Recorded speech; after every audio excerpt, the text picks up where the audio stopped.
Thank you very much, Kevin, for this very kind introduction. I'm more the concierge, you know. And by the way, I have a complaint box at the exit, you know, so any complaints, just put it in there, I will take care of. So I slightly changed my title, Vision, Aims and Achievements of Driver B. I will provide you a very fast executive overview of what's Driver B for those who are not so familiar, who haven't lived through this story for the last 3 years, and provide a few hints about the achievements, and then Christine will really go into the details of the recommendations regarding financing and governance. So what's Driver B? That's as you heard, it's a public-private partnership, and very importantly, it's a research consortium. It's not a policy, it's not a political consortium, it's a research consortium funded by IMI, and we have 16 public and 7 private partners from 12 countries. On the left side, you see all the academic partners, and in the middle, the map, that's their location throughout Europe and Israel. And on the right side, you see the FPR partners. There has been some change. As you know, there were companies on board at the beginning who got bought, or their pipeline got bought by other companies. So there was also some turnover on the right side.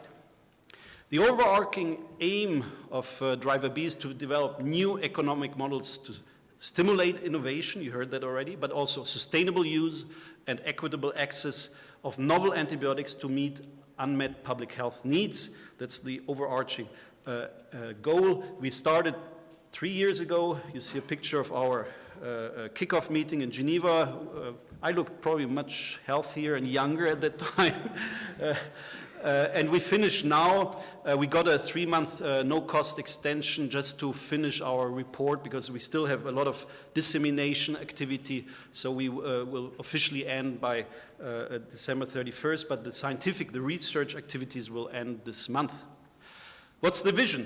We really want to transform the way policymakers, so some of you here in the room, stimulate innovation, sustainable use, equitable availability of novel antibacterial compounds, as I said before.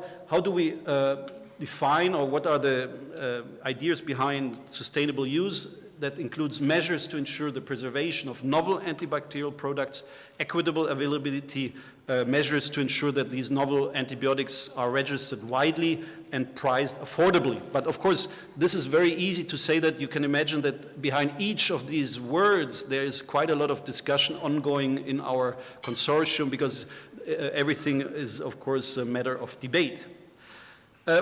Innovation is key, we heard that before, but what are the other pillars? Number one, access without excess. Second one is, of course, to make sure that there is a sustainable use. Third one, infection control. Fourth one, surveillance. So these are all very nice concepts, but in reality, if you look at some of the very important middle-income countries, for instance, like the BRICS countries, which meet today, tomorrow in China, if you look into their healthcare structure to make sure that, that they have the conditions ready for sustainable use and surveillance and infection control, of course, lots of challenges ahead. So certainly a lot of creative thinking needs to go into these kind of pillars, not only into innovation, because otherwise we're just going to repeat the same story over and over again, that we burn. I'm also a clinician. I've seen that over the last 25 years, that we burn some of the novel compounds much too fast because of lack of accompanying measures. High-level parameters is very important for those who are not so familiar with the project. So, of course, we only targeted antibiotics. We didn't target antivirals, antifungals. We didn't target topical agents, for instance. We only targeted human use agents. We looked both at the hospital and community setting. And then, of course, we also, from the beginning, thought that in the future there needs to be investment from both sides, public and private sectors. The challenges that very nicely have already been mentioned by previous speakers. I would like to thank especially Pierre. You really made it very clear that we faced some challenges, also Mark. And here just, of course, this is a 3-year project. maybe there were a little bit too many expectations from the beginning. We had very tight timelines.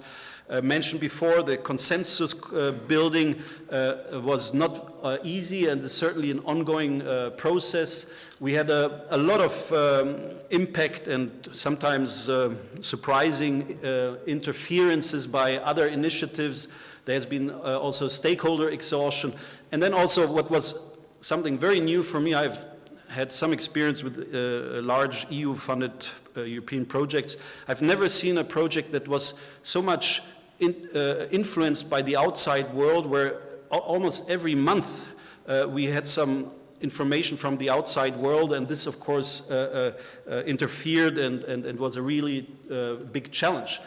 Importantly also, if you look at the initial description of work, what we planned to do, of course this also had to be adapted, and it was not always easy. I mentioned this kind of changing environment, so without going into any detail, you're all aware of all these very important high-level policy, political meetings, declarations, initiatives. Just yesterday there was also this kind of event in Berlin, etc., etc. So all this, of course, made it not always easy to continue with our research activities.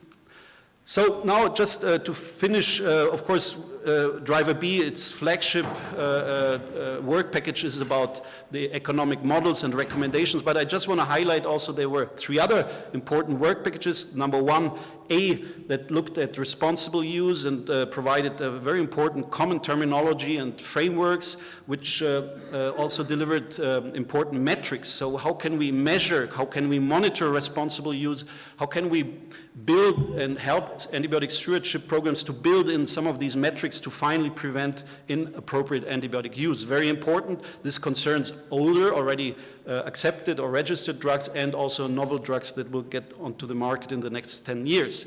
Work package 1B looked at antibiotic resistance surveillance and its burden. How can we simulate and predict emergence of resistance? So they also did some very useful scientific work that provided novel methodologies.